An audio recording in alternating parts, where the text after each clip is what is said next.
Hey guys, what's up? This is Stephanie. Welcome back to my channel. So in the video today, I'm going to be making a video just on my last month of my critical care medicine residency. So this is my 12th month. I've finished the 12th month and I have finished finally my critical care medicine residency. So just real quick, if this is your first time watching this video, just a little bit about me. I am a physician assistant who graduated in the fall of 2020. I decided to pursue a critical care medicine residency, although depending on what program you apply to, they can call them residency/fellowship. They're interchangeable. And I did one in critical care medicine. They have different types. Emergency medicine is the one that I've seen a little bit more popular that a lot of PAs that graduate from PA school are pursuing. But they also have them in surgery. Cardiothoracic surgery, for example, is where I went to the hospital that I did the residency at. They also have that in cardiothoracic surgery, hospitalists.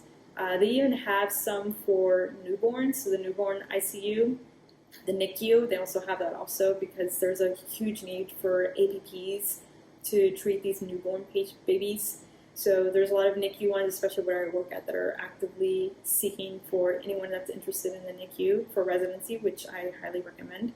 So there's different types, and the length depends on which one you go to. I've seen some that are up to 2 years, some are 1.5 years. The one I did is 1 year. So it just depends on where you apply. For example, when I was applying for critical care medicine residencies and I was looking throughout the nation, some of them were 1.5 years, some of them were 1 year. So it just depends on what you want to do. I decided to do 1 year, and I decided to apply it to the program where I'm at because they have a large variety of ICUs, and it's one of the ones nationwide that are known for their ICUs. So that's why I decided to apply here.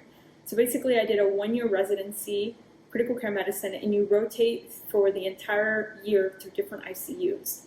So I did surgical ICU, I did the surgical trauma ICU, I did cardiothoracic ICU, transplant ICU, just a regular CCU, which is a cardiac critical care unit.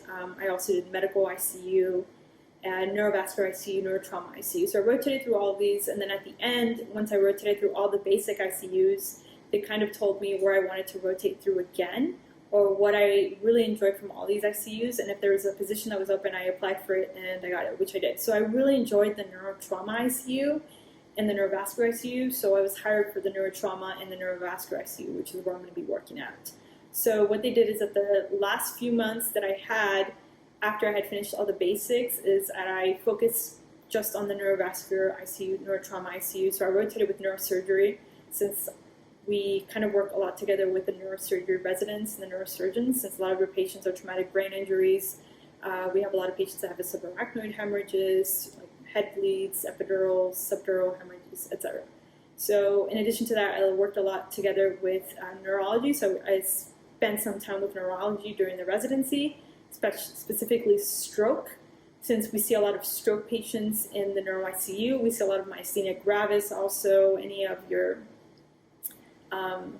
myelopathies, etc. And then in addition to that, I spent time with the post-cardiac arrest team. So my hospital where I work at, and the hospital system in general, is known for post-cardiac arrest. So we see a lot of patients all over the area by where we live, and the outskirts also, that have gone into post-cardiac arrest, which is secondary to a cardiac condition, overdose, respiratory, etc.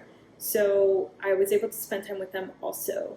And then the last few months, like I said, neurotrauma, neurovascular, particularly in the nights, is where I spent the majority of my time, so I could work alongside one-on-one with the physician assistant or the nurse practitioner I was with. So my last month, which was the 12th month, I completed it in the neurovascular ICU, and like I said, I spent the majority of the time at night because throughout the residency, you spend the majority of the time during the day. We would do, for example, so we would work 6 out of 7 days a week, and those 6 shifts were like 10-hour shifts, sometimes longer, sometimes 12, 13, depending on what rotation you were in. For example, cardiothoracic ICU was very, very busy, so sometimes I would get out there like at 6 or 7. So those days were a lot busier depending on what rotation, but usually that's what we would do, and one of those days would include a 24-hour shift, so you would work a whole 24-hour shift. So usually we would only get one shift throughout the week that we did nights, so we didn't do a lot of nights. We did the majority days because it kind of wanted you to learn from rounds, and I think rounds are the best because depending, of course, on what attending you have, but some attendings do like to teach a lot, so you'll understand why certain things are done, and you're able to take this knowledge and apply it to where you're practicing. So that's why they kind of put you during the day, and then also just to see how the unit is, because every single time you go to a different unit, in my experience, everything's done very, very differently. So it's like you're learning something very new. So you're having to adapt very quickly, which is something I really liked about this residency because it teaches you to adapt quickly, which is something that's very important for just a physician assistant in general or any type of APP. So this past few months, I did the majority of them, if not all nights. So I was just with an APP, whether it's a nurse practitioner or PA. And I spent the time in the neurovascular ICU. So the neurovascular ICU is 20 ICU beds. Yes, 20 ICU beds. And at night, it can be hectic, especially if you get like 6 admissions, which is a majority of the time, because the neuro ICU where I work at, it's literally a revolving door. You have a patient being transferred, you have a new one, and if not, they're calling you on the phone and asking you if you have any beds that are available, because ICU beds are very, very precious, because they have a patient in the emergency department that has a head bleed and then they need an ICU. So during these times, you're like, okay, which patient can I transfer that is stable to transfer out of the ICU? Obviously, you're not going to transfer a patient that's intubated or a patient that's actively on vasopressors. So those are kind of the decisions you have to make at night. And like I said, all these admissions, it's all about time management, being able to ensure also what patients are sick. And then sometimes you have crashing patients. On top of that, you also have admissions. So you have to be able to time manage and then also be able to triage your patients appropriately. Obviously, you're not going to sit there and write your 6 notes when you have a patient that's actively crashing or a patient that has impending respiratory failure that you need to intubate. So that's kind of how my last month went, and what I saw myself kind of grow as a medical provider from the first day when I started my residency until now is that I'm a lot more comfortable. That first day I was so lost in the ICU, the nurses would come and ask me about the ventilator, why it was alarming, and I had no idea about the ventilator. Nothing. I would just look at it and I see these things like beep, beep, beep, and I didn't know anything about it. I saw these waveforms. I didn't know how to troubleshoot it. Now I'm able to walk down the aisle, the hallways, for example, and see my patients, and I feel comfortable with the ventilator. I'm able to troubleshoot it and also go through my differentials of why the ventilator might be alarming. In addition to that, patients that are having increased intracranial pressure, for example, where their brain's just about to herniate, which is an emergency, a medical emergency, I used to freak out and I didn't know what to do, just scrambling to grab the phone and try to call my attending. And now I feel a lot more comfortable. I'm able to go through kind of what are the steps I'm going to do to decrease the intracranial pressure and when do I need to call neurosurgery. So that's something I didn't know definitely in the past, and now I feel more comfortable. Also, how to be able to differentiate between a patient that's going to actively crash that needs to be intubated now, how to intubate.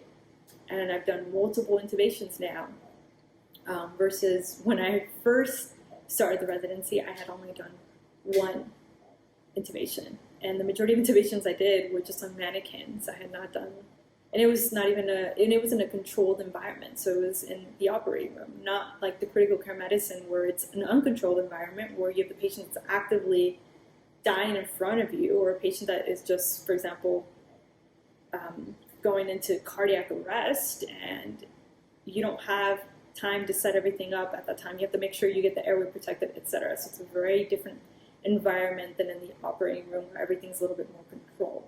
So these are kind of the things I've learned. I will definitely make another video just so it can be a lot more in depth, because I don't want to make this video too long for those of you who are wanting to pursue a residency after PA school, or whether you're a nurse practitioner, you're wanting to pursue a residency / fellowship after NP school. I'll make a video regarding if I recommend this or not, but I just want to make a video telling you that I completed my 12th month in a critical care medicine physician assistant residency, and I am so glad I did it. I compare myself from day one of how I was, and I've learned so much, whether it's just medical management, physiology, pathophysiology, and I was able to grab knowledge from every rotation I rotated through, and I was able to utilize that in the neuro ICU. And if I compare myself to my colleagues that are also very smart, but that were just trained on the job, for example, and only rotated in the neuro ICU, didn't rotate through all the ICUs, they know neurology, which is fantastic, but they don't know critical care medicine. So they don't know how to treat a patient that's in cardiogenic shock, which is patients that I had. I had 3 patients in cardiogenic shock that were in the neuro ICU, and they were there for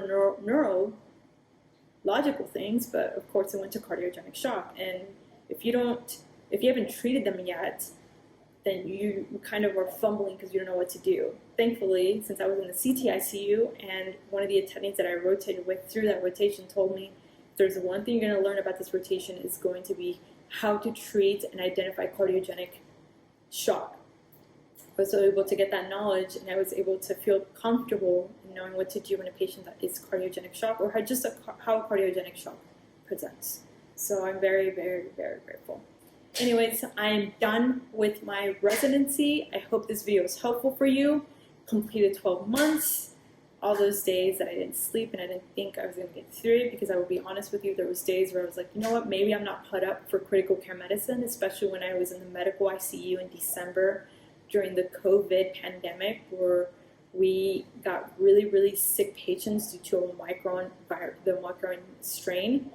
I really wanted to quit because I was like, I cannot do these. But thankfully, I got through it, and I am here now. So, as always, thanks for watching my videos. If you have any questions, feel free to comment below, and I'll talk to you later.